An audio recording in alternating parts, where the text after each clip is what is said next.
Hoje eu estou aqui com a Alessandra Crisóstomo, ela é uma psicóloga com MBA em gestão de pessoas, pós-graduada em terapia cognitivo-comportamental, neuropsicologia e psicologia hospitalar. Também está fazendo agora TDAH, é isso? Isso, uma especialização em TDAH. Oh, legal. Me conta um pouquinho de você e me fala como é que você começou a se apaixonar pela psicologia. Porque eu sei também que você tem outras faculdades, né? E psicologia foi o seu dom maior, assim, que você realmente atua. Bom, além de psicóloga, eu também sou fotógrafa de newborn. E quando eu comecei a fazer o newborn, eu comecei a ver a necessidade de entender mais a dinâmica familiar. Entender a mulher e as emoções, entender sobre o sono do bebê, primeiros cuidados.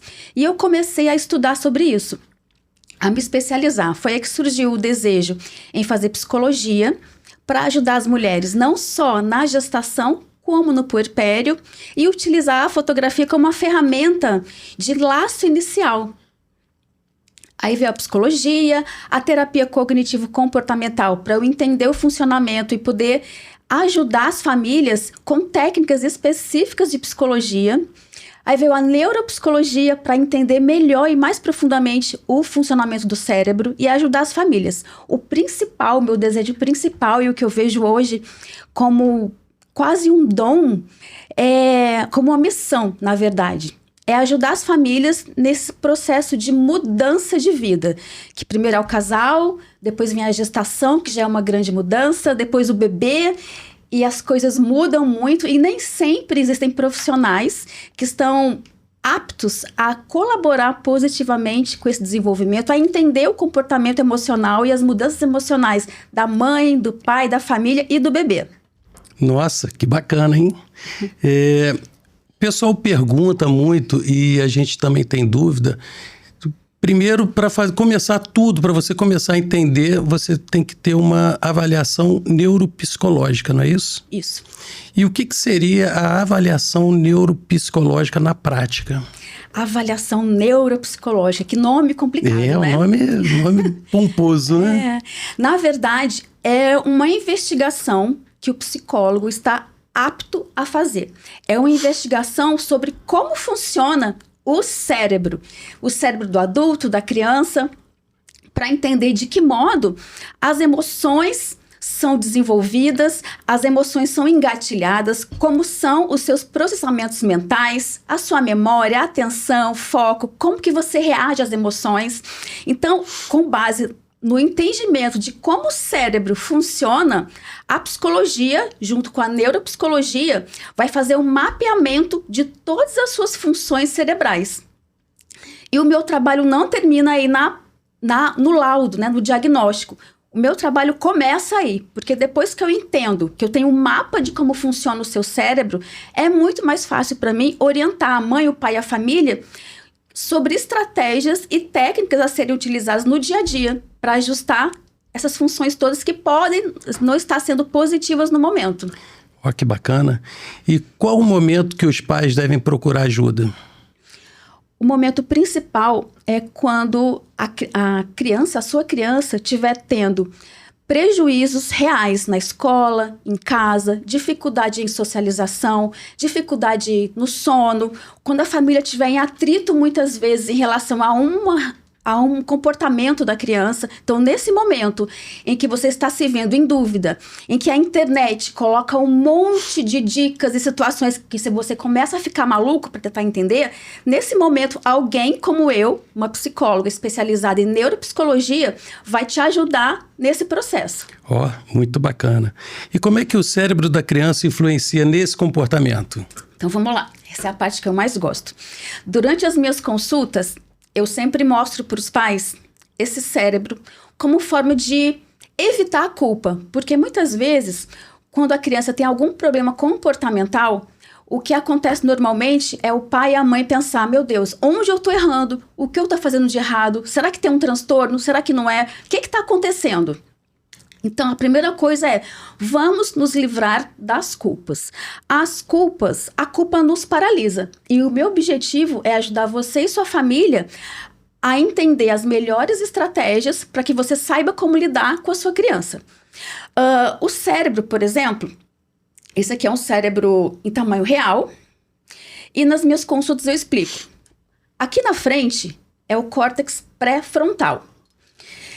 O córtex pré-frontal, falando de modo objetivo, ele é responsável pelo nosso planejamento, pela organização de ideias, pelo controle inibitório, controle de impulsos. E esse córtex pré-frontal, ele só vai estar amadurecido por volta dos 25 anos.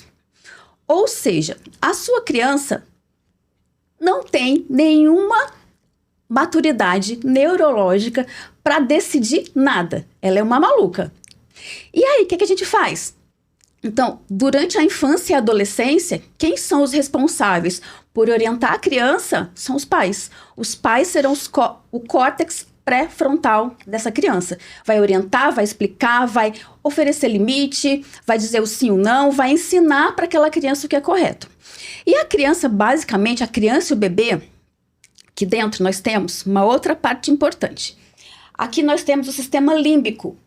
Os bebês nascem com o sistema límbico funcionando 100%. O que o sistema límbico, de modo bem objetivo, faz? Ele é responsável pelas emoções, pelos impulsos, pela raiva, pela alegria extrema, pela falta de controle total. Sentiu? Agiu. Sentiu? Agiu. Então, por isso que o bebê, quando está com fome, o que ele faz? Chora. Ele chora. Quando está com raiva, se joga no chão. Se debate, se joga. Se debate. Ele funciona o tempo inteiro com o sistema límbico. O bebê, a criança. Então, os pais precisam regular o funcionamento dessas duas áreas. Por exemplo, se uma criança começa a fazer birra no shopping, quero comprar aquilo, se joga no chão. Se o pai ou a mãe chegar gritando, para de fazer isso, tá maluco? Você está pegando uma criança que está com o sistema límbico em alto funcionamento e vai chegar com o mesmo sistema límbico em funcionamento. O que vai acontecer? A criança vai entrar em mais estresse ainda. Gerar uma explosão, né? Vai gerar uma explosão e ninguém vai acalmar. Nesse momento, por mais difícil que seja, o que a gente tem que fazer? Respira, calma e pensa. Eu sou a pessoa... Eu sou o adulto aqui na história. Eu tenho que controlar essa criança. Então, respira, tranquiliza e tenta levar a tranquilidade para que esse sistema límbico seja desativado. É muito difícil, porque eu entendo que muitas vezes, com a correria, com a pressão, com a exaustão, nem sempre a gente consegue. Porém, essa é uma das grandes orientações que eu ofereço para as famílias. Quando você quiser que a sua criança acalme, você tem que ser o primeiro a acalmar. Grito não vai resolver. O grito pode fazer com que a criança entre no modo de sobrevivência, que aí vai ser ativada uma área chamada hipotálamo, que é quando a gente entra em modo sobrevivência. A criança vai ficar em alerta 100%. Vai ter dificuldade para dormir, vai estar sempre com medo, ansiosa, irritada, vai ter dificuldade em socialização. Aí, de repente, se você chegar gritando com a criança... Piora tudo. Piora tudo. Ela pode até parar de fazer o que ela está fazendo. Mas ela vai parar não porque ela entendeu, mas porque ela ficou com medo. Isso afeta até o futuro da criança, né, no caso? Com certeza. Se ela tem o desenvolvimento emocional dela com base no medo, na insegurança e na sobrevivência, ela vai ser uma criança mais tensa, um adolescente tenso e um adulto nervoso, com dificuldade de socialização, com dificuldade em controlar os seus impulsos, em se autorregular, tudo. Tudo. Nossa, caramba, hein? Que bacana. E deixa eu te perguntar uma coisa, como diferenciar o transtorno de desorganização ambiental? Bem, existem algumas questões, algumas dinâmicas que podem refletir como um transtorno. Como eu falei anteriormente, a criança que não dorme direito, é possível que no dia seguinte ela fique mais irritada. Ela tenha dificuldade de aprendizagem, ela tenha dificuldade de socialização, ela seja uma criança mais alerta, mais atenta, de mais difícil comunicação. E algumas vezes esse sinal pode fazer parecer que é um transtorno, mas não é apenas uma desorganização ambiental. Às vezes, a dinâmica familiar, os pais muito estressados, muito exaustos, sem paciência, podem transmitir para a criança uma insegurança. E isso também vai refletir no comportamento dela. A criança é uma esponjinha que vai absorver tudo em relação à família. Então, alguns comportamentos podem ser resultado de uma desordem ambiental na família e outros realmente podem ser um transtorno. Mas o diagnóstico, a avaliação precisa e detalhada é que vai dizer para você o que realmente está acontecendo. Tá, e aí sendo assim, qual é o impacto do sono no comportamento da criança? O impacto do sono na aprendizagem, na atenção, no foco. É muito importante que as crianças estejam na cama, as crianças até 12 anos, estejam na cama até 20 horas. Nossa. E na nossa correria de hoje, como é que a gente conseguiria? E telefone, né? Telefone, tela, qualquer tipo de hiperestimulação após o entardecer vai impactar no sono, que vai impactar no comportamento da criança e pode ser confundido com um transtorno. Eu tenho uma paciente de 2 aninhos, que a família chegou até mim, ela já tinha 2 aninhos, dizendo que há 2 anos eles não dormiam e que a filha na escola não interagia, não brincava, não aprendia, não se locomovia direito e que o sono era sempre uma guerra. E eles achavam que a filha era autista. E observando clinicamente, sem fazer os testes, parecia mesmo que ela tinha um comportamento diferente, o que sugeriria um autismo.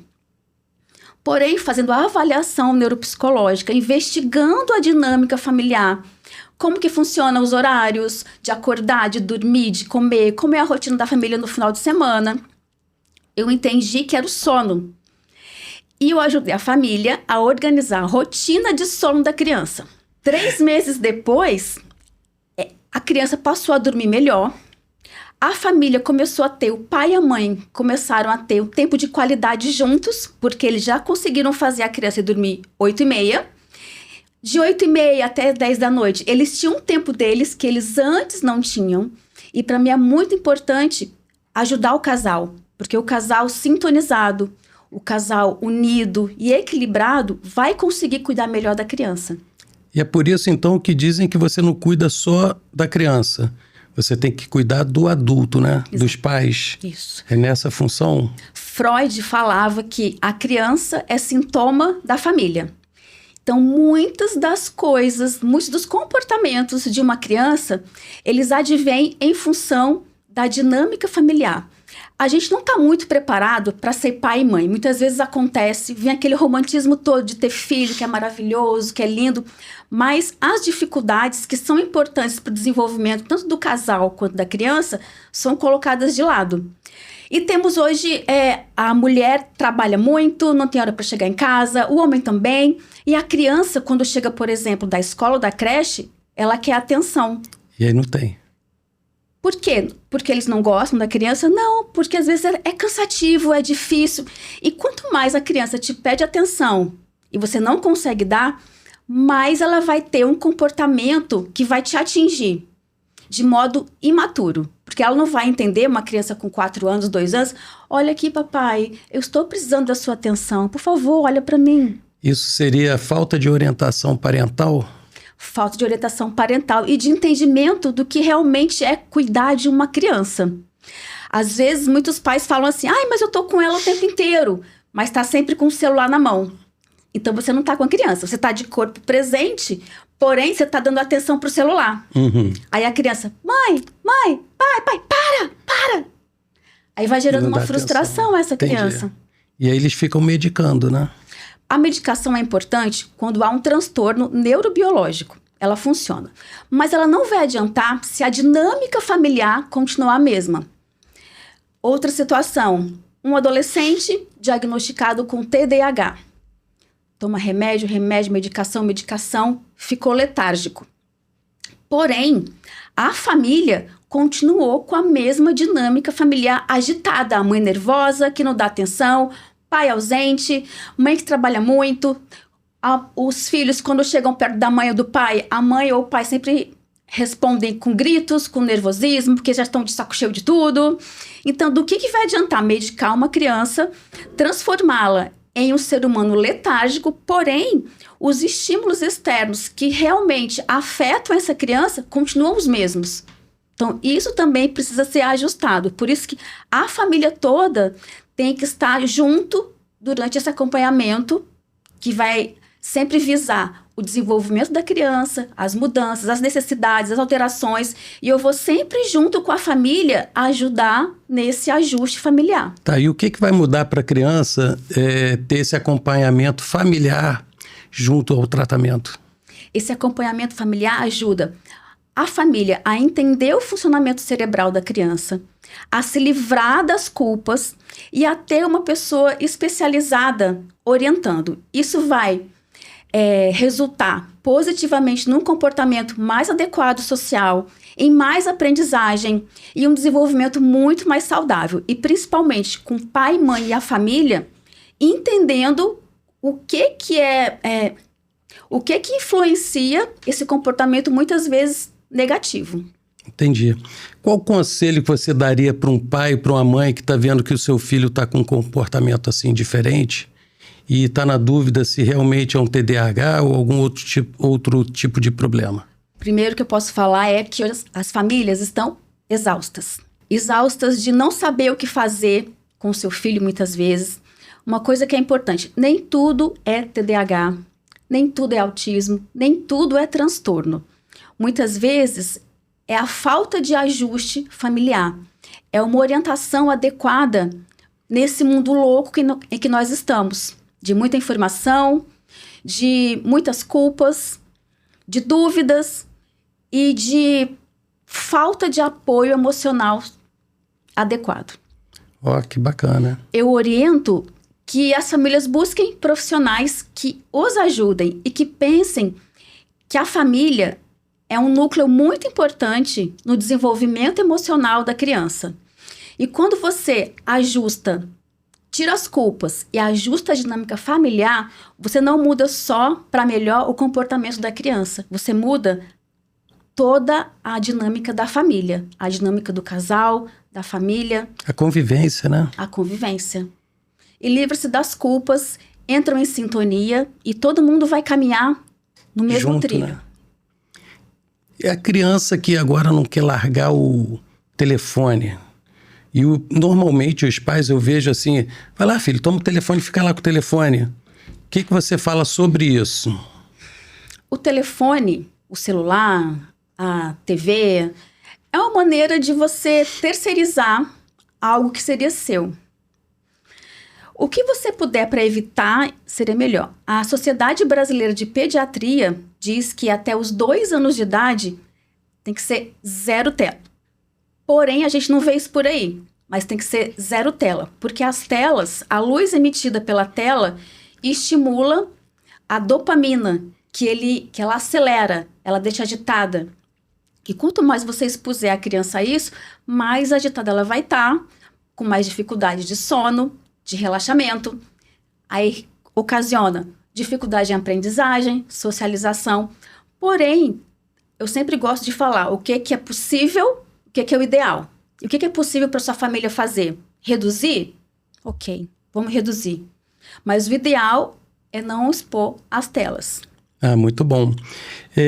Para as crianças assim que só querem ficar na tela, o que você acha que você poderia indicar assim, para os pais? Esporte, leitura, o que dá para... Uma coisa que é importante é que muitas vezes os pais querem ocupar todo o tempo livre da criança. Em nenhum momento essa criança está sem fazer nada. Toda hora ela está fazendo alguma coisa. Aí vai no judô, vai no futebol, vai no inglês, na natação, aí vai para a escola e volta. Essa criança fica hiperestimulada. Ela precisa sim ter algum momento de não fazer nada. E de usar a criatividade para pensar em coisas dentro de casa para fazer. Porque a hiperestimulação também é um ponto negativo, que estressa a criança. Com certeza. Bom, agora eu quero que você deixe... Aqui o papo é bem rapidinho, mas ela vai voltar. E se você tem alguma pergunta para fazer, alguma dúvida, você quer tirar alguma dúvida sua em relação ao seu filho... Qual o seu endereço de Instagram, web ou telefone? O que é melhor? Eu acho que é Instagram, né? Pode ser. O meu Instagram é Ale Crisóstomo. Ale Crisóstomo. É fácil, né? Então é só você entrar em contato com a Ale Crisóstomo e fazer o pedido. Ou então mandar para a gente, que a gente vai convidá-la e vai fazer essas perguntas. Eu te agradeço por ter vindo e é uma honra ter você aqui no nosso primeiro programa. Muito obrigada. Eu que agradeço a honra, a alegria de estar por aqui. Muito bom poder contribuir, muito bom ser lembrado. Muito obrigada. Obrigado, gente. Curte, compartilha e manda para alguém que vai querer esse conteúdo, tá bom? Um abraço.